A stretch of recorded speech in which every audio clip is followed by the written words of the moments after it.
নমস্কার। আহ, একটা অনুভূতি আপনাদের সঙ্গে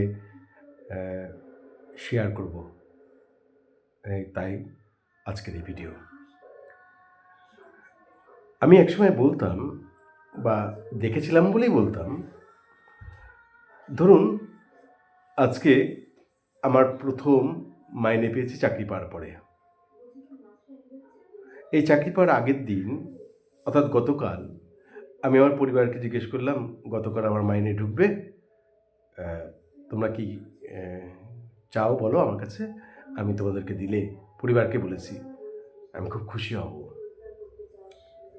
বাবা বললেন, দেখ এখন কিচ্ছু লাগবে না, আমি তো আছি, তুই তো টাকা জমা।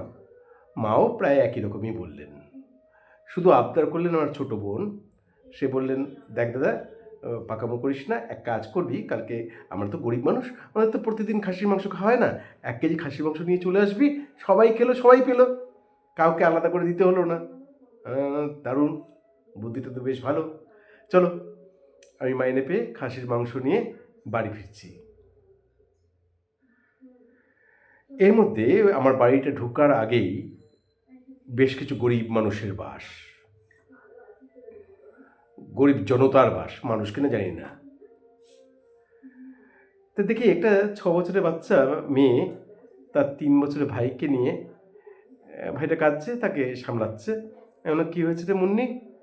ও বলল, দেখো না বাবা, মা চলে গেছে কাজের বাড়িতে, বাবা রিক্সা নিয়ে গেছেন কিন্তু এখনও ফেরেনি, ভাইটার কিছু খাবার নেই, ও কাঁদছে, ওর বড্ড খিদে পেয়েছে।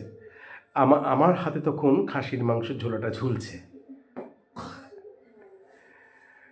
আমি ঢোক গিলে ওকে একটু শুকনো খাবার কিনে দিয়ে বাড়ি ফিরলাম। আমার বাড়িতে তখন খাসির মাংস রান্না চলছে, সেই গন্ধ উড়ে উড়ে হয়তো ওই বাচ্চা মেয়েটা এবং ছেলেটি তার ঘরে গিয়ে পৌঁছচ্ছে। বিষয়টা হলো, আমরা সিনেমা দেখে কাঁদি, উপন্যাস পড়ে কাঁদি। সিনেমা উপন্যাস, ভালো সিনেমা উপন্যাস তো আমরা শিক্ষিত মানুষরা দেখি, সাধারণ জনগণ দেখে না, যাদের জন্যে এই উপন্যাস, যাদের জন্যে এই সিনেমা, তাদের দেখার সুযোগই নেই, তারা ওটা বুঝবেও না। কারণ আমরা এত কঠিন করে প্রেজেন্ট করি, সবার পক্ষে ওটা বোঝা সম্ভব না যে ওদের জন্যে। ওরা বরঞ্চ ডিস্কো ডান্সার দেখতেই পছন্দ করে, কেন কি জীবনে তো সারাদিনই কষ্ট, আবার কষ্টের সিনেমা দেখবো কেন, একটা দিন ডিস্কো ডান্সার দেখাই ভালো। তাই আমার বিশ্বাস হয় যে আমার প্রতিবেশী, সমগ্র দেশ, প্রত্যেকটা মানুষের কষ্টের কথা আমরা দেখতে পাই না বলে প্রতিদিন, তাই বড্ড সুখে জীবন কাটাচ্ছি। আমরা একসঙ্গে সবার কোলে ভালো না থাকলে, এটা মনুষ্য চরিত্র, আমরা ভালো থাকতে পারি না। থাকতে পারেন তারাই যারা সাধারণ জনগণ থেকে অনেক দূরে থাকেন, তাদের নিজস্ব একটা ইকোনমিক জোন আছেন, সেই জোনে তারা ফুর্তি করেন, তাদের নিজস্ব পৃথিবী তারা তৈরি করে নিয়েছেন, পারলে তারা একদিন চাঁদেও যাবেন বা মঙ্গল গ্রহে বাসস্থান করবেন।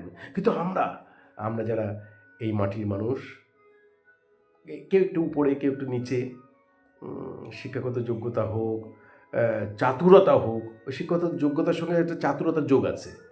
এই চাতুরতার মাধ্যমে আমরা যারা বেঁচে আছি, আমরা যেন আমাদের প্রিয়জনের কথা ভুলে না যাই, এইটুকুনি বলবার জন্যে আজকের এই ভিডিও।